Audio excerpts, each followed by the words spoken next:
Kahit alam ng bawal, marami pa ring mga motoristang iligal na nakaparada sa kalsada na inabutan ng MMDA sa Quezon City at Mandaluyong. Bukod sa clearing operations, isinusulong ng ilan na damihan ng pay parking. Nakatutok si Oscar Oida. Exclusive! Bukod sa strictly no parking, tow-away zone pa ang magkatabing kalsada ng P. Burgos at P. Gomez sa Barangay Poblasyon, Mandaluyong City. Pero matagal na raw yung di nasusunod ayon sa natanggap na sumbong ng MMDA na may mga nasampulan ng magsagawa ng clearing operation kanina. Minsan nagkakataon lang na dito nagpa-park kasi madaling araw na umuwi, ganun lang. Pero problema talaga parking dito. Sir, dito nakagarahe talaga yan, sir. Kaya lang, naglinis lang kami. Ang sasakyang ito, tuluyang nahatak. Ito'y kahit pakalaunay nagpakita rin ang may-ari. Bago mag-10, nag-siren na kami para lumabas. So wala pa po kayo, more than 5 minutes na po. So we have to tow your car na po. Ayon sa MMDA, mismong mga opisyal na ng barangay at local traffic agency ng Mandaluyong ang nagpatulong sa kanilang manghuli rito. It's a two-way street, no? So isang papasok, isang palabas. Kung nakita naman natin kanina, meron nakaparada on the left side. So imbis na maging mabilis ang biyahe ng mga tao, bumabagal. Ayon sa Traffic Management Office ng Mandaluyong, isa sa mga solusyon na kanilang ginagawa ay ang pagkakaroon ng public consultation sa mga nasasakupang barangay na gawing one-side parking ang mga barangay road tuwing 6 p.m. to 6 a.m. Patuloy rin daw na nakikipag-ugnayan ang mga barangay sa mga may-ari ng mga pribadong bakanting lupa para gawing public pay parking.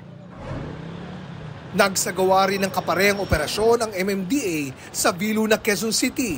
Pinagtitikitan ang mga driver ng mga sakyang nakaparada sa bangketa. Ang jeep na ito nahatak. Alisin ko nga sana kanina kasi andyan naman yung susi. Ngayon pagbalik ko, naka-raker na. Sa laki ng barangay namin, hindi namin mabantayan. Pero po, araw-araw po, umiikot po kami para bukod yan sa mga parking na bawal na yan. Sa sobrang kulit ng tao, hindi namin mapigilan minsan, kaya kailangan namin ng tulong, kooperasyon. Ayon sa MMDA, malaking tulong kung matitiyak na may mapaparadahan ang sino mang nagnanais bumili ng sasakyan. Suhestyon din nila sa bawat LGU o barangay. Designate a proper parking space. Meron naman po tayo mga open spaces, mga lote na bakante na baka maaari pong mapakiusapan kung meron man may pagmamay-ari na they open it as a pay parking if they want, no? Or kung pagmamay-ari naman po ng gobyerno, we extend the service sa ating mga constituent na maging pay parking po para kahit papaano magkaroon ng safe space ang kanilang mga sasakyan. Sa May Camyas Road, Quezon City naman, na corner ng mga tauhan ng MMDA ang iligal na pilahan ng jeep sa lugar. Nasa ilalim pa man din sila ng karatula kung saan nakasaad na bawal magbaba at magsakay sa lugar. Kasi sir, sabi po nung nang nagbabantay dyan, pwede po pumikap dito. Kasi nandyan yung sinundan ko at saka hindi ko rin alam na bumaba yung pasahero, sir. Ang masaklap, nang balikan namin ito kinahapunan, nandun na naman ang illegal na terminal.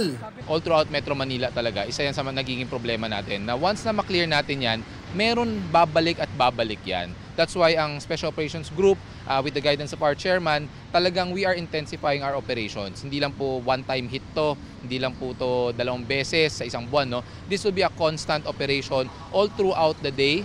Para sa GMA Integrated News, Oscar Oida, nakatutok 24 oras.